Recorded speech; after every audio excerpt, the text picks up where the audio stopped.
अत्यंत नीतीचं धर्माचं आचरण ठेवावं आणि भगवंताला स्मरण नाही करू एवढं काय.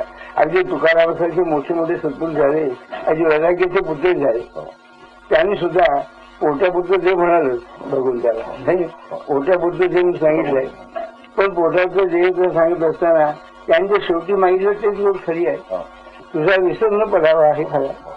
ज्या गर्भवासाची भीती घालतात तो गर्भासनी बदकरीन, पण दोन अटीवर तुझं स्मरण राहू द्या आणि देहामध्ये असताना संतांचे समागम होऊ द्या. संतांच्या समागमात भगवंताचं स्मरण तिथे कुठे आपत्ती कोणती नाही ते आपण ठेवू. हे स्मरण ठेवून राहा आणि रामरस्ते कृपेने होईल. आणि ज्याची आपण सेवा करतो ना तो मालक असा आहे, नोकरीच्या अगोदर बक्षीस देतो आणि अलीकडे मालक नोकरी बरोबर झाली बक्षीस देणार नाही.